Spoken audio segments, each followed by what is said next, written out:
বন্ধুরা, আমি আবার আপনাদের সঙ্গে নতুন একটা রেসিপি শেয়ার করছি। এই রেসিপিটা না আটা, না চাল, না ময়দা, না সুজি, কিছুই লাগবে না।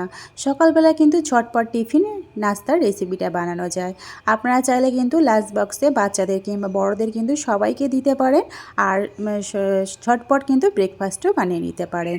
আর এটা কিন্তু বললাম যে না আটা, না সুজি, না ময়দা, না চাল, কিছুই লাগবে না। আর এতটাই সুস্বাদু যে আপনাদের বলে বোঝাতে পারবো না।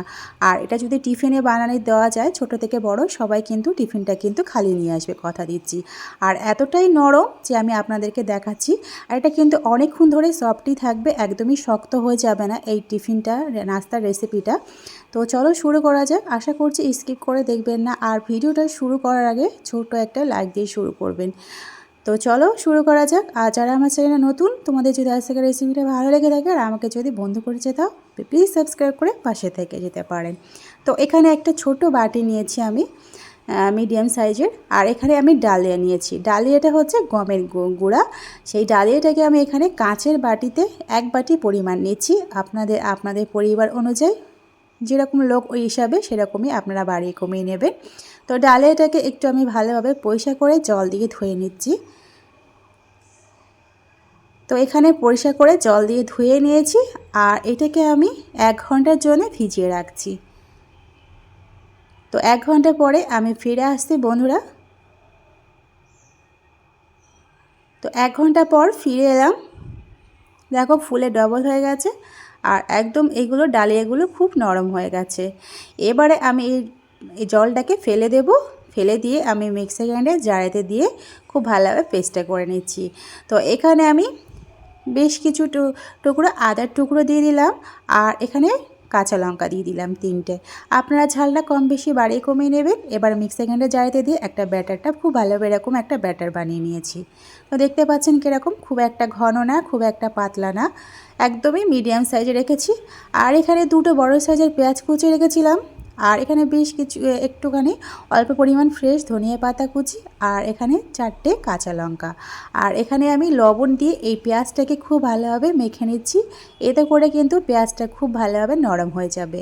ততক্ষণে এটা একটা সাইডে রেখে দিচ্ছি, ততক্ষণে পেঁয়াজটা নরম হোক। আর এদিকে যে ব্যাটারটা করে রেখেছিলাম, ডালিয়ার ব্যাটারটা, এখানে আমি একটা ডিম দিচ্ছি। এবারে ডিমটা দিয়ে খুব ভালোভাবে ডালিয়ার ব্যাটারের সঙ্গে খুব ভালোভাবে আমি মিক্সড করে নিচ্ছি। তো এখানে আমার মিক্সড করা হয়ে গেছে। এবার আমি এক এক করে আমি মশলা অ্যাড করব। এখানে একটু ঝাল লঙ্কা গুঁড়া দিয়েছি। আর একটু কালারটা ঠিক আনার জন্যে একটু আমি হলুদ গুঁড়া দিচ্ছি। আর এখানে আমি একটু ধনিয়া গুঁড়া দেবো। আমি এখানে জিরা গোলমরিচ গুঁড়া কিছু অ্যাড করিনি, আমি এখানে ধনিয়া গুঁড়া দেবো। আর এটা কিন্তু এইভাবে বানিয়ে খেলে কিন্তু ওয়েট লস হতে বাধ্য হবে। সকালবেলায় কিন্তু এইভাবে যদি আপনারা লাঞ্চ বা এই ব্রেকফাস্টে যদি বানিয়ে খাওয়া যেতে পারে। আর এই যে আমি এখানে চিয়া সিডটা ভিজিয়ে রেখেছিলাম, এই চিয়া সিড কিন্তু ভীষণই ওয়েট লস করার জন্য ভীষণই কার্যকরী। আর এইভাবে যদি বানিয়ে সকালবেলা যদি ব্রেকফাস্টে খাওয়া যায়, অনেকক্ষণ কিন্তু খিদে লাগবে না। আর এই খিদে না হওয়ার কারণে কিন্তু ওয়েট লস হতে কিন্তু ভীষণই কার্যকরী হবে। আর এই চিয়া সিড কিন্তু সত্যি বলছি বন্ধুরা, ওয়েট লসের জন্য একদম 100% কার্যকরী। তো এখানে আমি যে পেঁয়াজটা লবণ দিয়ে মাখিয়ে রেখেছিলাম আর একদম নরম হয়ে গেছে। আর এবারে সেই পেঁয়াজ কুচোটা সেটাখানে আমি ডালিয়াতে দিয়ে দিলাম মিশ্রণে। দেওয়ার পরে খুব ভালোভাবে নেড়ে চেড়ে নিয়ে খুব ভালোভাবে মিক্সটা করে নিচ্ছি। তো আমার ভিডিও যে যেখান থেকে পারছেন দেখছেন, দেশ বা বিদেশে বাইরে, তাদেরকে অসংখ্য অসংখ্য ধন্যবাদ আমার এই আজকের রেসিপিটা দেখার জন্যে। আর এখানে একটু লবণ কম লাগছিল, সেজন্য আমি লবণটা দিয়ে দিলাম। তো এবার একটু ঢাকনা চাপা দিয়ে আমি 10 মিনিটের জন্য রেখে দিচ্ছি। তো 10 মিনিট পর ফিরে এলাম বন্ধুরা। আবারও আমি একটু ভালোভাবে নেড়ে চেড়ে নিচ্ছি। তো এইভাবে বন্ধুরা সকালবেলায় কিন্তু বানিয়ে খেলে কিন্তু কিছুই ঝামেলা ছাড়া, একদম না আটা, না ময়দা, না সুজি, না চাল, কিছুই লাগবে না। তো এখানে আমি একটা চাটু নিয়ে নিয়েছি। আর আমি এখানে বাটার ইউজ করছি। আপনারা চাইলে সাদা রিফাইন তেলও ইউজ করতে পারেন কিংবা সরিষার তেলও দিতে পারেন। তবে আমি এখানে বাটার ইউজ করছি, অল্প বাটার। আমি কিন্তু এখানে ওয়েট লস হিসাবে সকালবেলা নাস্তা, সেই জন্য আমি এখানে অয়েলটা খুব কম দিয়েছি। তো এবারে এখানে আমি চামচের সাহায্যে অল্প অল্প করে ব্যাটারটা চারিদিকে ছড়িয়ে দিয়েছি। একদম আমি কিন্তু রুটির মতো এরকমই পাতলা বানিয়েছি। আপনারা চাইলে কিন্তু একটু মোটাও বানিয়ে নিতে পারেন, তবে আমার মনে হয় পাতলা খেলে বেশি ভালো লাগে। আর এইভাবে এখন কিন্তু গ্যাসের ফ্লেমটা কিন্তু একদম স্লোতে রাখতে হবে। আর নিচের পিঠটা যখন হয়ে যাবে আপনি কিন্তু উঠে যাবে আপনারা দেখলে বুঝতে পারবেন। এখানে কিন্তু আমি কিছুই মেশাইনি বন্ধুরা। আর আপনারা হলে বাসায় একবার হলেও ট্রাই করে দেখবেন।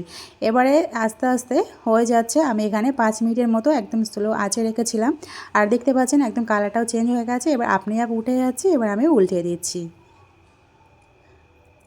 এবার উল্টে পাল্টে খুব ভালোভাবে লাল লাল করে ভেজে নিচ্ছি। এভাবে কিন্তু সকালবেলায় ব্রেকফাস্টে কিন্তু কিংবা লাঞ্চ বক্সে কিন্তু ভীষণই খুবই ভালো লাগে এটা খেতে। আপনারা বাসায় একবার হলেও ট্রাই করে দেখবেন। তো বন্ধুরা, আজকের আমার রেসিপিটা কেমন লাগলো বন্ধুরা কমেন্টে কিন্তু জানাতে ভুলবেন না। আর লাইক করবেন আর প্রয়োজনে শেয়ার করবেন বন্ধুদের কাছে।